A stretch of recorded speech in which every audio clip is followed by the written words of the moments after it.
Ako po si kapatid na Evelyn Paule. So last May po, namagayong pa ako. Magang-maga po as in.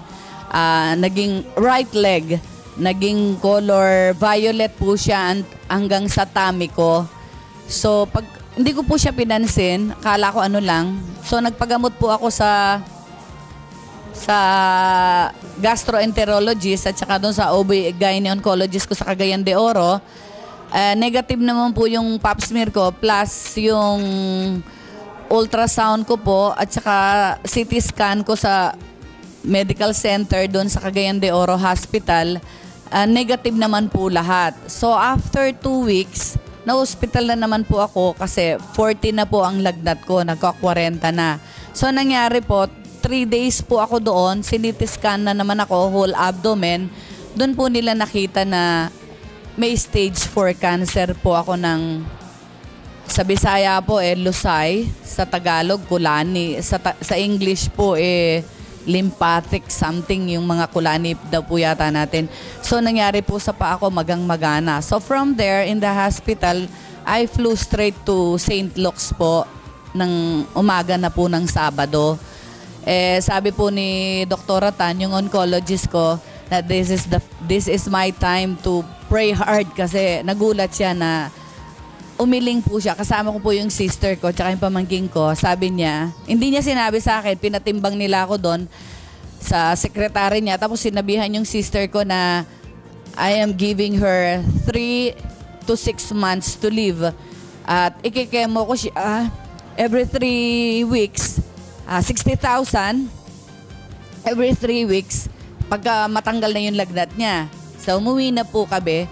Bumaba po ako dyan sa NLEX. Pumunta po ako ng Apalit ng tanghali. So, nakita ko po si Sis Bibi. Basta yung pumpa ako, dumiretso kay Sis Bibi de Jesus. Nandun po siya sa stall niya. Sabi ko, Sis Bibi, meron akong cancer, stage 4. Tingnan niyo mo yung paa ko. Umikot po siya. Binigyan ako ng upuan kasi ang bigat po ng paa ko Kung maglakad po ako talaga, parang may pasan akong bigas. Sabi niya sa akin na, naku, uminom ka kanya ng Power Plus na grape seed. Pagtingin ko naman, 2 ang iinumin. Sabi ko, inom kaya ako dito ng every 4 hours, 5. Tapos, binigyan din po niya ako ng power drops. Sabi ko, kung hindi ko na ida-drops, pinipiga ko na po talaga, mapait na po talaga siya dahil siguro sa sobrang dami. So, Sabado po yan. Basta nakapagpasalamat pa po ako ng kalahating araw. Doon po kami sa San Fernando nakatira, yung kapatid ko. Doon ako tumutuloy. Nakita ko rin po yung mga kasamahan namin taga Bulaon. Sumakay na rin po ako sa kanila. Nakita po nila talaga yung kondisyon ng paa ko. Ang itsura ko, yellow na po talaga ako kasi nagmetastasize na sa liver ko yung cancer.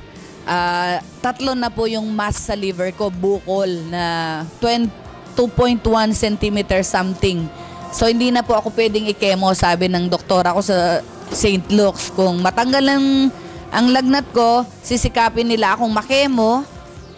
Pero yung pa pong gastroenterologist, sabi niya, bubuksan daw po yung dibdib ko, ibabiopsy nila yung liver ko. Sabi po ng brother ko na wag na lang.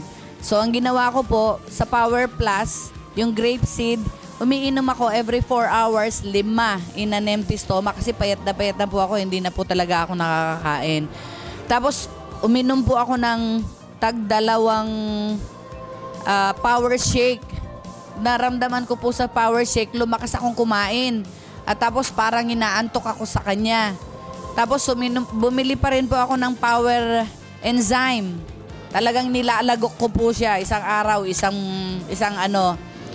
isang botelya ng power enzyme. Lagok po talaga, as in lagok. Tapos yung power drops, 3 days ko lang po siya ininom. Bahala na, tinanong ko naman po kasi wala naman daw yung overdose. Pero ngawa po ng Diyos, naalala ko po si Brad Eli o si Brad Daniel na siya naman po talagang nag-endorso niyan na umiinom din talaga sila. So nagkakape din po ako nung kape niya na Power Plus kape din po yan. Napakasarap naman talaga. Sa totoo po, hindi naman talaga ako nagkakape. tinikman ko lang po talaga siya. Kaya lang, nagustuhan ko po siya para medyo uminit yung tiyan ko. So, dire-diretso na po akong uminom niyan, pati yung Power C. Tagtatlo po yun. Sinasabay ko po lahat yun. Basta napakarami. Iniinom ko lahat. So, after 3 days po, yung maganang pa ako, tsaka yung pagka-violet niya, nawala. Yung tiyan ko lumambot kasi nung dumating po talaga ako 2 months ago, para siyang pader sa katigas. Tapos violet po siya. So nawala na po yon. Ngayon malambot na po siya at saka nawala. So yung gastroenterologist ko, after 3 weeks ko po palang umiinom ng Power Plus, nagpa-CT scan uli ako dito sa Calcutta, sa Mother Teresa. Yung pong resulta, binasa po ng gastroenterologist ko, ayaw po talaga niyang maniwala. Paano nawala daw yung bukol sa atay ko na gusto nila akong buksan. Paano raw nawala yon? Tapos yung lymph nodes ko dito sa tiyan, nawala po siya.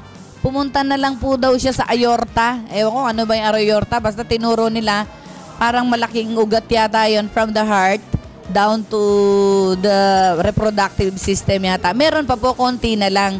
Kaya sabi ko, saan po galing itong pamamaganang pa ako? Meron pa daw talaga. So, sabi po nila, gusto mo, i-chemo ka namin. Sinabi po nila sa akin. Sabi ko, ayoko po. Kasi, kagagaling lang ng atay ko. Baka mamaya, ayaw din po ng brother ko. Sabi ko, ano na lang, ituloy-tuloy ko na lang po yung Power Plus. Maginhawa na po ang pakiramdam ko ngayon. Dati, hinihingal ako. Ngayon, napakagaan po talaga ng pakiramdam ko. Pwede na po akong tumakbo. In fact, tumatakbo na po talaga ako. Nakita nga ako nila Brad noon, naka-mask pa ako dumating dito dahil bawal nga sa akin, baka langhap daw ako dahil maraming tao dito sa Apalit. Ngayon po, nagpapasalamat po ako ng marami sa awat tulong ng Panginoon Diyos. Naging kasangkapan po itong Power Plus natin. Talaga pong pinagmamalaki ko po ito na tagkilikin po talaga natin. Yung mga resulta ko po, makikita naman po nila. Wala pong kasinungalingan. Si Dr. Alan Policarpio po dyan sa Makabali Hospital, nandun po siya. Halos ayaw po niyang maniwala talaga na bakit nagkaganon ang resulta na Power Plus lang ang iniinom ko. Ano ba daw yun? Mga food supplement lang na parang ayaw din niyang maniwala. So yung kapatid ko po na may diabetes, umiinom na rin po siya ng Power Drops at saka grapeseed. So yung pong panginginig niya, tsaka halos himatayin siya pag nagugutom. Ngayon po, halos wala na po siyang maramdaman. Malakas na po katawan niya. Pati yung mother ko, babalik na po sa Saturday sa Vancouver. Magbabaon daw po siya ng maraming kape, maraming Power Plus at saka maraming grapeseed. Yun lang po. Maraming salamat po sa Diyos. Brad Daniel, marami pong salamat. Utang na loob ko rin po yung pagkakilala ko ng Power Plus sa inyo. Totoo po talaga ang mga Power Plus products. Tagkilikin po natin mga kapatid.